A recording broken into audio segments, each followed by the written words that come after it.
എനിക്ക് ചെറിയൊരു കാര്യം പറയാനുള്ളതെന്ന് വെച്ച് കഴിഞ്ഞാൽ ഇതിൻ്റെ തിയേറ്റർ റെസ്പോൺസൊക്കെ കേട്ടപ്പോൾ ഒരുപാട് പേര് അഭിപ്രായപ്പെട്ടു, പേടിച്ച് വിറച്ചു പോയി, അപ്പോൾ ഇത് രാത്രി കാണാനാണ് ബെസ്റ്റ്, പക്ഷേ പകലായിരിക്കണം വീട്ടിലേക്ക് പോകുന്നത്, അങ്ങനെയൊക്കെ കുറേ റെസ്പോൺസുകൾ ഞാൻ കേട്ടായിരുന്നു. ആ ഒരു ഇത് വെച്ചിട്ട് എന്നോട് ചോദിക്കുവാണെങ്കിൽ ഞാനൊരു ഓക്കെ ലെവലിലാണ് പേടിച്ചുള്ളൂ. അതിന് കാരണം ഈ സിനിമയുടെ ഒരു പോരായ്മയല്ല, എടുത്തു പറയുന്നു, ഈ സിനിമയുടെ പോരായ്മയല്ല. ഞാൻ കൂടുതലും കാണാറുള്ളത്, ഇഷ്ടമുള്ളത് ഹൊറർ മൂവീസ്, കൂടുതലും ഹോളിവുഡ് ഹൊറർ മൂവീസാണ് ഞാൻ കാണാറുള്ളത്. അപ്പോൾ എൻ്റെ ഒരു ഇഷ്ടപ്പെട്ട മൂവീസിൻ്റെ ഒരു ലിസ്റ്റ് പറയുവാണെങ്കിൽ Drag Me to Hell, Shutter, Insidious, Conjuring, അതുപോലത്തുള്ള സിനിമകളാണ് എനിക്ക് ഏറ്റവും പ്രിയപ്പെട്ടവ. അതും രാത്രി 12 മണിക്കാണ് ഞാൻ ആ സിനിമകളൊക്കെ കാണാനായിട്ട് ഇരിക്കാറ്. പക്ഷെ ഞാൻ നന്നായിട്ട് പേടിക്കും കേട്ടോ, പേടിച്ച് വിറച്ച്.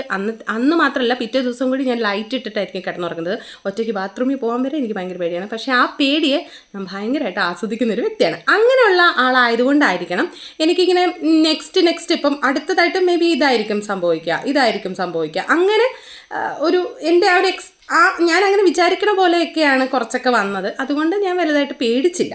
അത് വീണ്ടും പറയാണ്, സിനിമയുടെ പോരായ്മയല്ല കേട്ടോ, മലയാളത്തിൽ വന്നതിൽ വെച്ചിട്ട് നല്ലൊരു ബെസ്റ്റ് ഹൊറർ മൂവി എന്ന് തന്നെ പറയാം.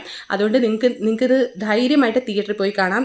ഒരു തിയേറ്റർ തന്നെ എക്സ്പീരിയൻസ് ചെയ്യേണ്ട ഒരു സിനിമയും കൂടിയാണ്. അപ്പോൾ ഈ ഒരു നെക്സ്റ്റ് വീക്കെൻഡിലോ ഒക്കെ സിനിമ പ്ലാൻ ചെയ്യുന്നുണ്ടെങ്കിൽ നിങ്ങൾക്ക് ധൈര്യമായിട്ട് പോയിട്ട് ടിക്കറ്റ് എടുക്കാം കേട്ടോ.